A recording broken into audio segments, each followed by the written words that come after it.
परमात्मा परमात्मा का तात्पर्य परमात्मा से है। वह आत्मा सबसे शुद्ध और सबसे बड़ी है, सबसे पवित्र है।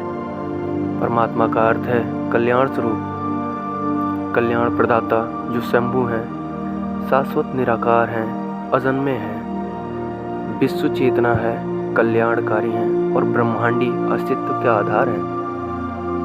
मनुष्य प्रार्थना और आत्म ध्यान से ही परमात्मा की प्राप्ति कर सकता है।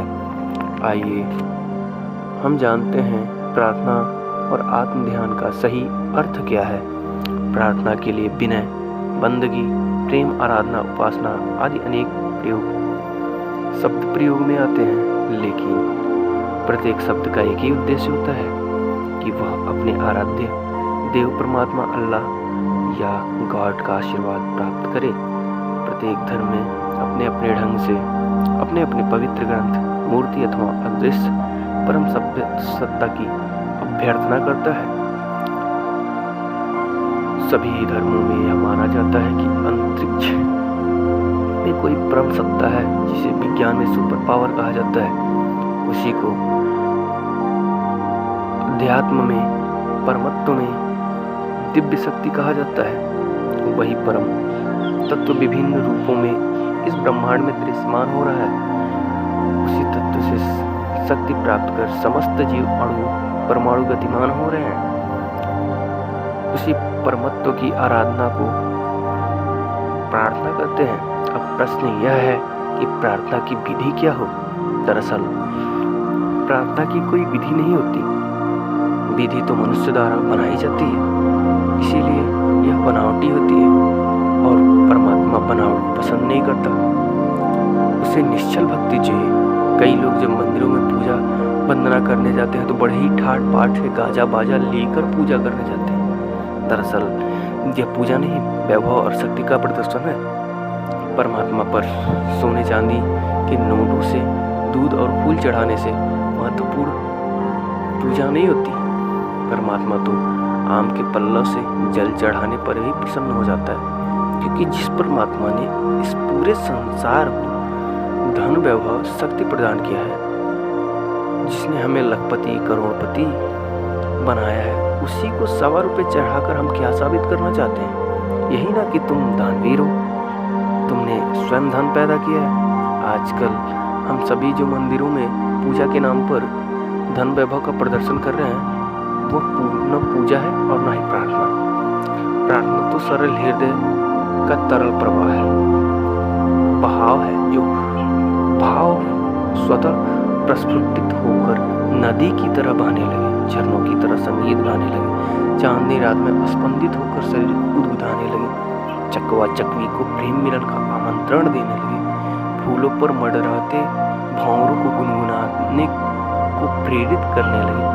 वही तो भाव प्रार्थना है। जिस प्रकार मनुष्य प्रार्थना करता है, शास्त्रों की भाषा में परमात्मा का गीत गाता है, उसी प्रकार कीट पतंग, पहाड़, जंगल, नदी, सागर अपने अपने ढंग से अपने परमात्मा की अभ्यर्थना करते हैं, क्योंकि परमात्मा की प्रार्थना के लिए किसी भाषा की आवश्यकता नहीं होती।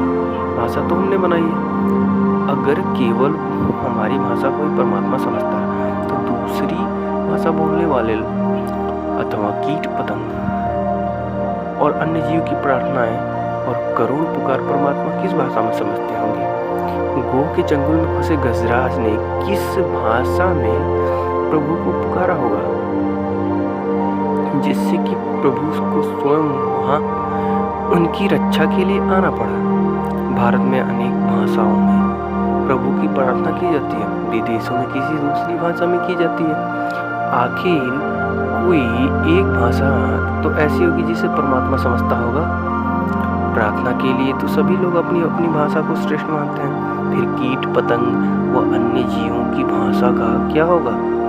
इसीलिए प्रार्थना में भाषा महत्वपूर्ण नहीं है, भाव महत्वपूर्ण है।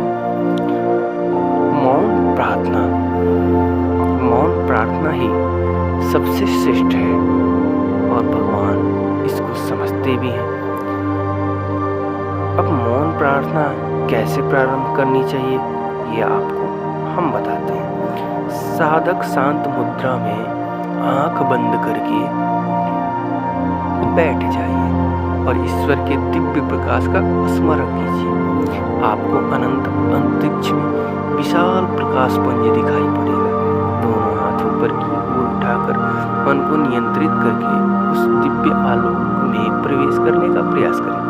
भागते हुए मन को उस प्रकाश के केंद्र में स्थिर करें। यहीं से मौन प्रार्थना प्रारंभ होती है।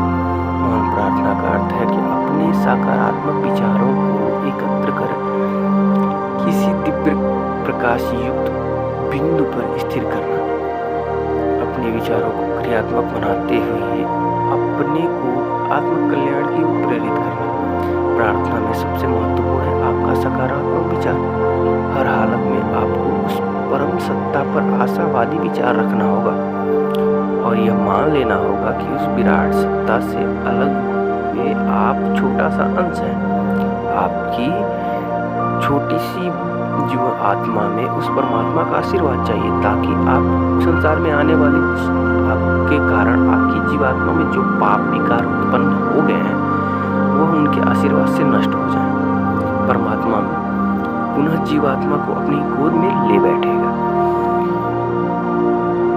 प्रत्येक जीव इसीलिए परमात्मा की पूजा अर्चना करता है।